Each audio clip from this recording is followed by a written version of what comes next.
Actually, I called him when I woke up this morning. I'm like, dang, you still up? He was like, yeah, bro, I'm excited. He's excited to see me go out there and play, but nah, I didn't even know he said that. I told him I watched like a drive and I went to sleep. How they're going to attack me is just how they're going to attack me. I'm excited for it. I'm ready for the challenge, and I'm extremely excited for it. What are your early thoughts on facing off against a Hall of Famer in Aaron Rodgers? No, I'm extremely excited. He facing off versus our defense, and I'm facing off versus their defense. So I don't really look at matchups like that. You know, I go out there, do my job, and not think too much of it. The other quarterback played against your father 20 years ago. That's pretty unique and special. It's nice, but we got a lot of old people in our locker room, so it be surreal all the time. I'm just 23, you know, I'm just 23, having fun. Shedeur Sanders was fantastic in the first half of this game. December 28th, 2025. Just a date on the calendar for most of the league, but one that might echo forever in Cleveland Browns history. The moment the noise finally died down, the moment the excuses stopped working, the moment the doubters had no choice but to sit there and watch it unfold. A rookie quarterback, trapped behind the league's worst offensive line and throwing to the weakest receiving corps in football, walked into Huntington Bank Field and knocked off the Pittsburgh Steelers 13-6. No hiding from that. This wasn't just another win lost in a bad season. This was validation with a capital V. This was Shedeur Sanders telling the entire football world he's not Deion's kid riding daddy's coattails. He's a real franchise quarterback, a leader, a difference maker who just went head-to-head with a 4-time MVP and future Hall of Famer and walked off the field having outplayed him. Let's be crystal clear about what just happened in Cleveland. The Steelers came in red hot, fighting for the AFC North crown, desperate for a win after Baltimore's victory the night before kept their playoff hopes hanging by a thread. I've been needing to win at home for a minute, so so that's what's good. That's what I'm excited for, that we brought that feeling back in this place. In the building and everything, we've been pretty consistent with what we've been doing. The only difference is now we got the result we're supposed to get, you know? So I don't think the difference between a win and loss is a couple of plays. It wasn't about how you're going about your business, how you're doing everything. Everybody's going about their business the same way. Everybody's extremely locked in, extremely focused on what they got to do. But today we just got the result we was looking for. I think it's a group of guys that been through a lot of things within themselves, and I think we all like banding together and being one, you know, through any situation, through like things that we can't control. You know, we all agree with a lot of things, and I think we the cornerstone of this team. Pittsburgh had everything to lose and everything to gain. Cleveland, they were 3-12, written off, buried in draft talk, playing for pride and respect. And in this rivalry, pride still means something. And that's when Shedeur Sanders learned exactly what Steelers-Browns football is all about. The stage couldn't have been tougher for a rookie making just his 6th career start. National spotlight, heavy pressure. And on the other sideline, Aaron Rodgers. Yes, that Aaron Rodgers. Over 63,000 career passing yards, 503 touchdowns, a future Hall of Famer who signed with Pittsburgh chasing redemption after 2 disappointing seasons with the Jets. Now look at what Shedeur was working with. An offensive line, Pro Football Focus ranked dead last in the entire NFL. A receiving group ranked dead last too. Analysts openly joked that his weapons wouldn't even crack the middle of the pack in college football. I'm going to remind you, Pro Football Focus ranked Shedeur's offensive line dead last in the National Football League. Pro Football Focus ranks Shedeur's receiving corps dead last in the National Football League. And after today... That was the reality. That was the hand he was dealt. But this is where franchise quarterbacks separate themselves from developmental projects. That intangible quality, that it factor, the poise when everything around you is falling apart. Shedeur Sanders has it, and it showed immediately. The game started exactly how Cleveland needed it to. He came out firing, escaping pressure and connecting with Brendan Bates for 19 yards, then snapping a strike to Jerry Jeudy on a huge 3rd down conversion. The offense had rhythm. The rookie looked calm, confident, and fully in control. Then came the throw that shifted the entire night. Right here, Shedeur to Tillman. Right? Let's just play it and get it going right here. 12 for Cleveland, 2nd possession. I mean, it's a hell. Second drive. Shedeur drops back and launches a 42-yard beauty down the left sideline to Cedric Tillman. Perfect placement, perfect velocity, perfect touch. That's an NFL throw, not a rookie feeling his way through a 6th start. That's a quarterback who belongs right here. And then came the dagger, the play that put Cleveland up 10-0 and sent shockwaves through the division. A 28-yard touchdown to Harold Fannin Jr. Shedeur's favorite target, his security blanket, his fellow rookie who had been the one steady connection all season. The ball was placed high enough that only Fannin could get it, and smart enough that the defense never had a chance. Fannin twisted, secured it at the goal line, and rolled into the end zone. The stadium exploded. For the first time all season, Browns fans saw something they haven't seen in decades, a young quarterback making winning plays when the moment was at its biggest. But here's where the story gets even crazier. Fannin aggravated a groin injury on that same touchdown catch. He was done for the game. Just like that, Shedeur's only reliable weapon was gone. The difficulty level jumped from impossible to flat-out insane. Most rookies crumble right there. Most quarterbacks panic when their security blanket disappears. Not Shedeur Sanders. He just kept playing football. Now, yes, he threw 2 interceptions. Yes. But Aaron went 21 of 39. Yikes. That means 18 incompletions against 21 completions. 18 incomplete for only 160. The second half was ugly offensively. Yes, there were moments where he looked exactly like what he is, a rookie still learning on the fly. But here's what the stat sheet won't tell you. Here's what the highlight reels won't show. Shedeur Sanders finished 17 of 23 for 186 yards against one of the best defenses in football, facing a Steelers pass rush that lived in the backfield all afternoon behind that brutal offensive line. Meanwhile, on the other sideline, Aaron Rodgers went 21 of 39, threw 18 incompletions, finished with 168 yards, went 3 of 15 on third down, and 0 for 4 on fourth down. The numbers don't lie, even if the narratives try to. Read that again, because it matters. He's just so poised. He just got it. That team knows it can win with it, with his it factor. His poise, his calm, his accuracy. When he sets and fires, it's a beautiful thing to watch. A Hall of Fame quarterback surrounded by real NFL talent and protected by a competent offensive line went 3 for 18 on critical downs. That's not just a bad stretch. That's a collapse under pressure. When the moments got heavy, Aaron Rodgers couldn't lift his team, and the scoreboard told the truth loud and clear. Now give the Cleveland defense their flowers, because they earned every bit of it. They were violent, relentless, and locked in from the opening snap.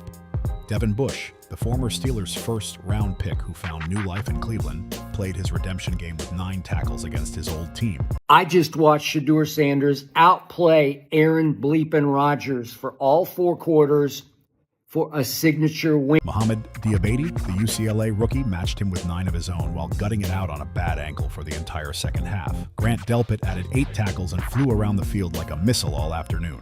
Myles Garrett didn't get the record-breaking sack everyone was waiting for, but don't get it twisted. He lived in the backfield. He forced Rodgers off his spot. He made every drop back uncomfortable. Cleveland's defensive front harassed Rodgers all game long, sacked him twice, hurried throws, and forced bad decisions. That unit showed up when it mattered most. A lead they were able to hang on to, but on the play, he's out. He's lost. But let's not dance around the truth here. This was Shedeur Sanders' game. This was his signature moment. This was the afternoon where he proved every draft analyst and every talking head wrong. The ones who questioned if he could really play at this level. Think about the context, because it's wild. A rookie making just his 6th career start outplayed a 4-time MVP. A quarterback operating with the league's worst infrastructure engineered an upset against a team fighting for its playoff life. A rookie who lost his only trusted receiver in the middle of the game still protected the ball enough, managed the moment, and found a way to win. Look around the rookie quarterback landscape this season. Caleb Williams has weapons but struggles with consistency. Bo Nix has a system built perfectly around his strengths. Honestly, I don't even think about nothing. I don't think about anything. If it's not words or anything, at this point, it can't do anything to me. I know, the God put the ability and the power within me to not even think about nobody else's comments, not care. It is what it is. I spoke with him. He said, nah, bro, that wasn't. He said, that wasn't. He told me on the plane. He came up. He was like, nah, bro, that wasn't that true. I see how they trying to spin. I'm like, oh, all right. I'm not tripping, regardless of whatever it was. Nobody's words or anything affects me, So, yeah. So did you believe him when he told you it wasn't on you? Did I believe him? Yeah. I feel like you're trying to start stuff now. I feel like you're trying to start stuff. He's doing his job. He's supposed to. Do I feel like he did? I don't know. And that's not on me to sit here and be like, oh, he did it. That's not going to change my life in any way. Jaden Daniels walked into a respectable situation in Washington. Shedeur Sanders? He's operating behind turnstiles. throwing to practice squad-level receivers and still knocking off playoff-caliber teams. This win had ripple effects everywhere. Kevin Stefanski, a head coach sitting on the hot seat all year, likely bought himself another season. The Browns, who everyone assumed were tanking and selling at the deadline, just tossed the entire AFC North playoff race into chaos. Baltimore stays alive. Pittsburgh's path to the division title just got way more complicated. And it all happened because a rookie quarterback refused to be defined by his circumstances. The analytics crowd will nitpick the QBR. The stat watchers will complain about the interceptions, the second-half struggles, the lack of explosive plays. Fine, let them talk. Anyone watching with real football knowledge saw something far more valuable. They saw poise, they saw processing, they saw pre-snap adjustments, safeties manipulated with the eyes, and accurate throws when protection actually held up. That early strike to Tillman wasn't luck. The touchdown to Fannin wasn't a fluke. That was anticipation, leverage, and trust. Yes, he threw a brutal interception, that pop-up that made everyone cringe. But those mistakes don't erase the truth.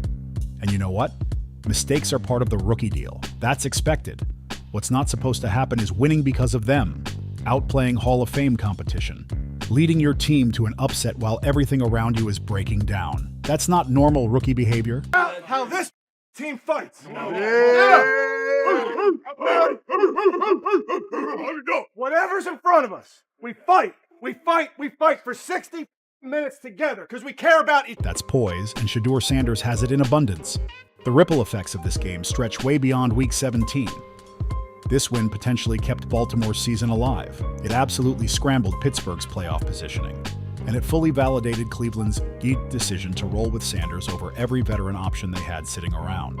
That debate is officially over. Here's the reality Browns fans need to sit with. The biggest question mark entering the season just became the team's biggest strength, when your most dependable player is a rookie quarterback. When your best path to winning involves a fifth-round pick outplaying established veterans. When your franchise hope is delivering under impossible conditions, that's when you know you've hit on something real. Now let's talk about the other sideline. Mike Tomlin is going to hear about this one. That fourth down decision from the 19-yard line with 90 seconds left and all 3 timeouts was brutal. Inexcusable. Punt the ball. Trust your defense. Make the rookie drive 90-plus yards with the game on the line. Instead, Pittsburgh got aggressive at the worst possible moment. Turnover on downs. Cleveland bleeds the clock. Game over. Division title hopes suddenly hanging by a thread. Shedeur Sanders, the worst, maybe the worst throw of the year, the worst interception of the year right here. I don't know what he was thinking. He threw up an air ball, a pop-up. What are you doing? Why would you do that? And sure, if DK Metcalf hadn't been suspended for that fan incident, maybe the outcome changes. But he wasn't there, and that's football. Next man up is the rule in this league, and Cleveland's next man up just happened to be a rookie who refused to blink when the lights were the brightest. The debate isn't whether Shedeur Sanders can play anymore. Sunday answered that loud and clear. The real debate now is how high his ceiling actually goes. After watching him outplay Aaron Rodgers with the worst supporting cast in football, after watching him operate without his favorite target, after watching him engineer wins under conditions that would break seasoned quarterbacks, that ceiling looks massive. Every elite quarterback in NFL history went through this phase. Tom Brady threw pick sixes early. Peyton Manning set rookie interception records. Patrick Mahomes sat for a full season. Josh Allen looked like a long-term project for years. Growth isn't clean. Development isn't pretty. The key is trajectory. The key is improvement. The key is winning games while you're still learning the job. You're not supposed to do that. Shedeur Sanders just checked every single box. The narratives need updating. The takes need revising. And the doubters need to acknowledge reality. Ready or not, Shedeur Sanders just announced his arrival in the NFL the loudest way possible by beating a division rival led by a Hall of Fame quarterback in a game that mattered for playoff positioning. He's not perfect. He's not polished. He's not the finished product, and that's okay. What he is, though, is real, capable, tough. And after this performance, undeniable. Shedeur Sanders just proved he belongs on an NFL field. Not someday, not hypothetically, but right now. Cleveland might have stumbled into its quarterback of the future while everyone else was distracted by draft boards, mock picks, and tank conversations. While the focus was on losing the right way, a rookie was quietly winning the hard way. Meanwhile, the Pittsburgh Steelers may have loosened their grip on the division by overlooking a quarterback they assumed they could overwhelm. They underestimated the moment. They underestimated the poise. And they definitely underestimated Shedeur Sanders. In the process, he silenced every voice that questioned whether Deion's kid could actually play at this level. The answer is no longer up for debate. Not only can he play, he can win. Against playoff teams, against Hall of Fame quarterbacks, against the worst odds imaginable. Welcome to the NFL, Shedeur Sanders. Your arrival is official, the doubters are quiet. The stage is set. And now comes the hardest part of all, doing it again.